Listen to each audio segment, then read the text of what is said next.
तो चलो इसका पहला क्वेश्चन करते हैं, ऑन द स्क्रीन है, आप देख लो।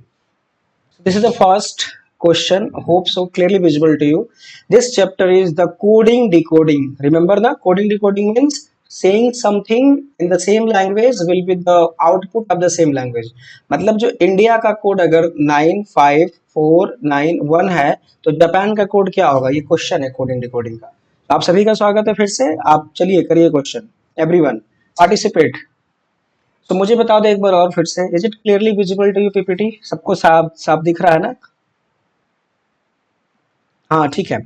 इन a certain code India is written in the form of 9541। मतलब इंडिया को अगर 9541 के थ्रू लिखा जाए तो जापान को क्या लिखा जाएगा, ये क्वेश्चन है। तो मुझे बताइए आई की कोड क्या होता है, आप बताओ आई की कोड क्या होता है, मैसेज करते जाओ। I means 9, you know that ना, हमने समझाया था आपको 9। Well done Nikita. एन की कोड कितनी होती है, एन की कोड, सो एन मीन्स सर 14, सबको पता है। ग्रेट डियर, बहुत अच्छा। डी की कोड कितनी होती है, 4 सर। आई की कोड फिर से वापस कितना होता है, 9 सर। ए की कोड कितनी होती है, तो 1 सर। देख रहे हो ना आप, अब इसके साथ मैच कराओ। देखो I remain same as a 9, मतलब जो पहला नंबर हमारा है 9 वो रिमेन सेम है ना, देखो रिमेन सेम 9 है। सेम इंडिया मीन्स एन की कोड जो है 14 होता है, और 14 में से दोनों डिजिट को जोड़ दो आपस में, 1 और 4, तो ये 1 और 4 क्या बन जाएगा, 5 बन जाएगा, ठीक है ना। नाउ डी मीन्स 4, सो डी मीन्स 4 मीन्स 4 रह जाएगा। आई मीन्स 9, जो 9 है वो 9 की तरह ही है, और ए 1 है तो 1 की तरह है। तो मतलब सर क्या करना है, अल्फाबेटिकली जो हमने अल्फाबेट सामने लिखा है ना, इसका खाली नंबर लिख लो, ठीक है। तो जे की कोड क्या आ जाएगा, आप सबको पता है सर, जे की कोड होती है 10, ओके। और 10 को ऐड कर देंगे तो क्या बन जाएगा, 1, बिकॉज ये 10 ना 2 डिजिट नंबर है। तो 2 डिजिट नंबर को ऐड कर दो 1 प्लस 0 के साथ, तो 1 हो जाएगा, ठीक है। ए की कोड कितनी होती है, ए की कोड सर 1 ही होता है, जो डायरेक्ट 1 लिख लिया मैंने। पी की कोड कितना होता है, तो पी सबको पता है, बोलो कितना होता है पी का कोड, 16 है ना। सो 16 मीन्स डबल डिजिट नंबर है, तो 16 को चेंज कर लो, ये क्या हो जाएगा, 7 हो जाएगा। ए वापस, ए की कोड कितना होता है, ए सर रिमेन सेम 1 होता है, तो 1 कर लो। एन की कोडिंग कितनी होती है, तो एन की कोडिंग हमने ऊपर देखा ही 14 होती है, तो 14 लिख लिया, और ये डबल डिजिट में है तो इसको हमने क्या कर लिया, 5 कर लिया। कोई प्रॉब्लम है नहीं ना, तो 11715 is the answer, means A option is right. This is the first question of coding and decoding, okay. चलो दूसरा क्वेश्चन, कोई प्रॉब्लम नहीं है, मुझे नहीं लगता कोई प्रॉब्लम होगी। Number 2, number 2, in a certain code pent is written as 63257, cert is written as 15297, so how here is written in that code, ठीक है। तो बताओ here को क्या लिखा जाएगा, ये क्वेश्चन है कोडिंग डिकोडिंग। सब लोग ट्राई करो इसको, क्या आएगा कोडिंग डिकोडिंग में आंसर। तो पेंट को 63257 है, सर्ट को 15297 है, तो हेयर को क्या कहेंगे। देखो 10 सेकंड समय मैं आपको दे ही रहा हूँ, जरूरी है ये, आपको क्वेश्चन खुद से करना है, ज्यादा डिपेंड नहीं रहना किसी पे, ठीक है। तो मैं चलो हेल्प भी करता हूँ आपको, निकिता देख लो। सी, अच्छा मुझे बताओ, यहाँ पे ना इनमें से सर्च करना है, क्या सर्च करना है कि ध्यान से देखो एच के लिए क्या कोड दिया गया है क्वेश्चन में। एच हेयर में ना देखो, एच ए आई आर, ये हमारा हेयर है ना, इस हेयर में एच के लिए कोड क्या है मुझे बताइए। आप सर्च में देख लो, सर्ट में देख लो, सर्ट में एच की कोडिंग क्या है, दूसरे नंबर पे 5 है। यस और नो, आप देखो ना S H I R T में एच के लिए कोड क्या है, 5 है, तो एच के लिए 5 लिख लो यहाँ से, ठीक है। ए के लिए पेंट में देखो, सो पेंट में ए के लिए कोड क्या दिया है, 3, सो ए के लिए 3 आ जाएगा। वैसे ही एच ए आई होता है ना स्पेलिंग, सो मैंने आई को सही से आई बना लिया, ठीक है। तो आई के लिए क्या क्या कोड है, पेंट में भी देख लो 2 आएगा, सो आई के लिए भी क्या आ जाएगा, 2 आ जाएगा हमारे पास, ठीक है। और आर के लिए क्या कोड है, आर के लिए सर्ट में देख लो 9 आ जाएगा, सो 9, सो देखो ये 5329 किसके साथ मैच कर रहा है, 5329 किसके साथ मैच कर रहा है, सी ऑप्शन, तो हमारा सी ऑप्शन आंसर हो जाएगा, समझ रहे हैं। नेक्स्ट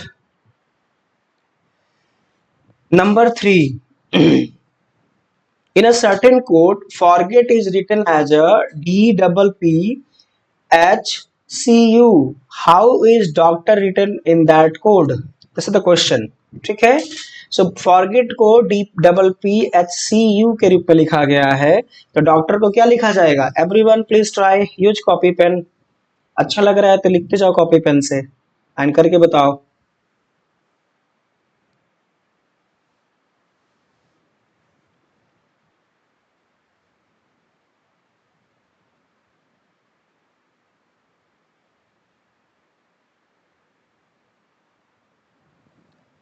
चलो, कोई है answer?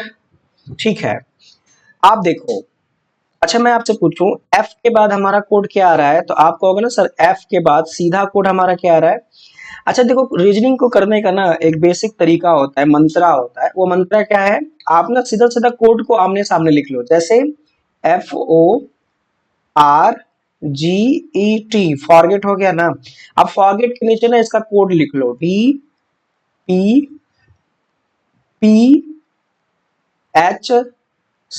Great dear, great Apurva, answer right. अब देखो ये DPPHCU लिखा है ना। आप मुझे बताओ डी और एफ के बीच में कितने का अंतर है? आप कॉमन सेंस यूज कर लो अपना। डी और एफ, एफ की कोडिंग 6 होती है और डी की कोडिंग 4 होती है, सबको पता है ये बात। एफ की कोडिंग कितना होता है? 6 होता है, और डी की कोडिंग 4 होता है। अब देखो ओ और पी में ज्यादा गैप नहीं है, डायरेक्ट एबीसीडी पढ़ा जा रहा है। ओ और पी एरो लगा दिया मैंने। उसी प्रकार आर की कोडिंग जो है ना 18 होती है, और पी की कोडिंग हमारी 16 होती है। इसमें भी 2 का गैप दिख रहा है। देखो जी और एच में ना, जी के बाद एच आता है, आपको दिख रहा है, एरो लगा दिया मैंने। उसी प्रकार से देखो ई की कोड 5 होती है और सी की कोडिंग 3 होती है। इन दोनों के बीच में गैप सबको पता है, फिर से 2 का ही है। आप दिख रहे हैं? अच्छा, मैं ना इसको इरेज कर देता हूँ क्योंकि वो कंफ्यूज करेगा आपको। ठीक है, तो मैं उसको हटा दे रहा हूँ, थोड़ा सा समय लगा लेता हूँ। ये वाला लाइन हटा दे रहे हैं, ठीक है। चलो मैं फिर से लिख देता हूँ, मैंने क्या कहा? कोडिंग चल रहा है हमारा, ठीक है। तो देखो ई और सी के बीच में 2 का गैप है, टी के बाद यू आता है, तो आप ध्यान से देख रहे हो ना, एरो का मतलब है ना, एरो का मतलब एबीसीडी अपने रिदम में चल रहा है, एबीसीडी। तो सेम डॉक्टर लिख लो इसके बगल में। सो डॉक्टर लिखा मैंने ऊपर, DOCTOR, डॉक्टर लिख दिया। देखो पहला वाले में ना 2 का गैप होना चाहिए, नीचे के ऊपर, नीचे भाग रहे हैं हम वापस। सो 2 से पहले कौन सा लेटर आएगा? डी। डी की कोडिंग 4 होता है, और इसमें से 2 कम करना है। बोलते भी जाओ मैसेज करके। आप मुझे बताओ, अगर D4 है तो इसके 2 कम करने के बाद बी आ जाएगा ना, बी की कोडिंग 2 हो जाएगी। समझ रहे हैं? और वापस ओ से नीचे आना है, ओ के बाद क्या आएगा? पी आएगा, क्योंकि देखो एरो ने लगा रखा पहले से coding. Dear this is the mantra for solving the coding decoding, ऐसे ही लिखना है आपको। सेम सी की कोडिंग 3 होती है, और वापस हमें एक नीचे आना है। आप समझ रहे हैं ना? 2 नीचे आना है, मतलब 2 नीचे आने का मतलब ए 1 हो जाएगा। समझ रहे हैं? सेम टी के बाद क्या आता है? टी के बाद टी दैन यू होता है। सो BPAU। सेम फिर से हम क्या करेंगे? ओ की कोडिंग हमारी 15 होती है, और इसमें से हमें 2 कम करना है, 13। 13 का मतलब आप सबको पता है क्या होता है? क्या? 13 is code for which number? Which letter? Not 13 number is M। सस ठीक है, इसका M आ जाएगा यहाँ पर। अब देखो R ना हमारा 18 है, और 18 में से 2 कम करना है, 16 होगा। और 16 किसका होता है? आप मुझे बताइए 16 किसका नंबर का आंसर होता है? 16 में से हमें 2 कम करना है, क्या आ जाएगा इसमें? 16 मतलब P। तो मुझे बताइए इनमें से कौन सा आंसर आपको मैच कर रहा है? BPAUMP। BPAUMP कौन सा आंसर आएगा? अच्छा नहीं, आर के बाद एस आ जाएगा, नॉट घटाना नहीं है बच्चों, यहाँ पे एस आ जाएगा, ठीक है। अच्छा -1 खाली करना है, तो आर में से एक हम कर लेंगे तो क्या आ जाएगा? आर एरो लगेगा यहाँ पे एस। मैं इसको इरेज कर देता हूँ, एस आ जाएगा। A option is right. Yes, great great, you are right.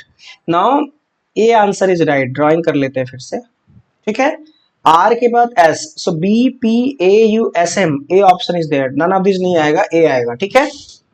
तो आप प्रोसेस समझ पाए कैसे करना है? Always try to write this way for solving the reasoning question, specially in decoding and decoding. Okay, चलो नेक्स्ट क्वेश्चन करिए इसको आप जरा। Everyone will try this question. आप कॉपी पेन निकाल लो सब लोग एंड क्वेश्चन करते जाओ। Hope so I am clearly audible to you. मुझे लग रहा है मैं बिल्कुल सुनाई दे रहा हूँ आप सबको, ठीक है।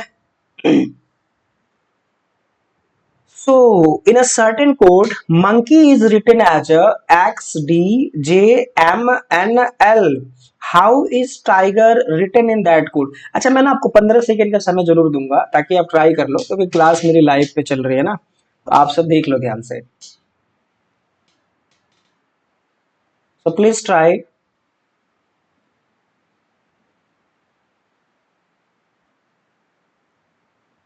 As I discussed with you, always try to write coding in this way only. So just write monkey, MONKEY, monkey, and monkey code is X, D, J, M, N, L. It's a code. So now the same tiger is asking. So tiger को भी लिख लो, TIGER, tiger. समझ पा रहे? हमको ना monkey का code दिया हुआ है और टाइगर का पूछा जा रहा है आपसे, ठीक है। Monkey is given and tiger is asking. तो मुझे एक चीज बताओ, देखो एम और एल के बीच का रिश्ता दिख रहा है आपको? मैं दूसरा पेंसिल यूज करूं क्या? ट्राई करता हूं, ट्राई कर लेते हैं, शायद दिख जाए आपको, ठीक है। So maybe it's clearly visible, try कर लेते हैं। देखो एल के बाद क्या होता है डियर? Not visible. अच्छा ये नहीं दिख रहा है, ओहो। तब तक आप करते रहो, I am changing the pencil, ठीक है। कलर बदल लेंगे हम, या एल के बाद क्या होता है? एल देन एम, यस और नो? एल एम, एरो पे ध्यान रखना, arrow please focus on the arrow, please focus on arrow. Then X के बाद क्या आता है dear? X Y. Getting my point और नॉट? एरो सेम ऐसे ही लगाओ यहाँ पे भी एरो। आर से पहले कौन सा लेटर रहा होगा यहाँ पे? आर जब बनेगा उससे पहले क्या रहा होगा? एरो देखो सर, आर से पहले क्यू रहा होगा, गेटिंग ना? क्यू के बाद आर बना होगा, समझ रहे हैं? उसी प्रकार आखिरी में टी से पहले क्या रहा होगा? एस रहा होगा, इसके बाद एस से टी बन गया होगा। आप समझ पा रहे हैं? मैं वेट कर रहा हूँ आपको समझने का। आप मेरी प्रोसेस समझ रहे हैं कैसे सॉल्व करना है? रीजनिंग ना एक लॉजिक से चलता है, ठीक है। रीजनिंग क्या है? फर्स्ट रीजन को कंटिन्यू करना होता है, याद है ना निकिता, मैंने बताया था। Yes or no? Means reasoning is nothing, reasoning is just reason is continue. तो देखो रीजन मैंने फाइंड किया, मंकी को कैसे कोड किया गया उसी प्रकार टाइगर को कोड कर देंगे हम। अच्छा पहले मैसेज करो, एम ऑडिबल क्लियरली? शायद हो सकता है मेरी आवाज आ रही हो। यस ठीक है, समझ पा रहे हो ना क्या मैं कह रहा हूँ? तो बस आंसर मैच करता जाए आपका, ठीक है। क्यू के बाद एस, सेम। अब मुझे बताओ ई और डी के बीच का रिश्ता क्या? पेंसिल कलर मैं फिर बदल देता हूँ, जितना समय हो मैं बदल दूंगा पेंसिल, कोशिश करते हैं पेंसिल चेंज रहे आपके लिए ताकि आपको बिल्कुल परेशानी ना हो। ओके सो देखो डी और ई में रिश्ता क्या होगा? डी के बाद सीधा फिर ऊपर जाएंगे हम, डी ई, सेम। जे के बाद क्या आता है? जे के। आप देखो पेंसिल कलर बदल बदल के लिख रहा हूं, ठीक है। दूसरा नेक्स्ट पेंसिल कलर और बदल लेते हैं, मेरे पास ऑप्शंस हैं तो हम यूज कर लेते हैं, है ना। नहीं ऑप्शन है, देख लेते हैं, ऑप्शंस है मेरे पास, ठीक है। नाउ उसी प्रकार से एम के बाद क्या आएगा? एन आएगा, एरो पे ध्यान रखना। एन के बाद क्या हो जाएगा? ओ हो जाएगा, देख लो एरो, सारे एरो लगा रखा मैंने। सेम प्रोसेस से फॉलो करो, सबको ऊपर ले जाओ, ठीक है। तो ई आने से पहले क्या रहा होगा? ई से पहले सर हमारे पास डी रहा होगा, yes or no? So D हो गया। अब जी आने से पहले हमारे पास क्या रहा होगा डियर? डी आने से पहले क्या रहा होगा? एफ रहा होगा, देन जी होगा, ठीक है ना। और आई आने से पहले क्या रहा होगा? आई से पहले कौन होता है? एच होता है। तो ये हमारा आंसर हो जाएगा Q D F H S, Q D F H S, A option right. आप समझ पा रहे हैं? रीजनिंग मतलब जब कभी रीजनिंग का क्वेश्चन आए, always try to follow the this pattern for solving. कभी भी हीरो नहीं बनना, ठीक है। ऐसे ही सॉल्व करना है लिख करके, ठीक है। चलो next is, don't worry questions are there, so आप क्वेश्चन से समझोगे कि मैं क्या कहना चाह रहा हूं, ठीक है। देखो ये क्वेश्चन है, आप खुद ट्राई करो। एक निश्चित कोड में गुडनेस को, goodness is written as H N P C O D T R, so greatness is written as A which form? आप जैसा मैंने आपको मंत्रा समझाया वैसे करो इसको, पहले खुद से करो, खुद से करके मुझे इसका आंसर बताओ। जैसे मैंने मंत्र आपको समझाया है वैसे इसका आंसर मुझे बताओ, हरी अप।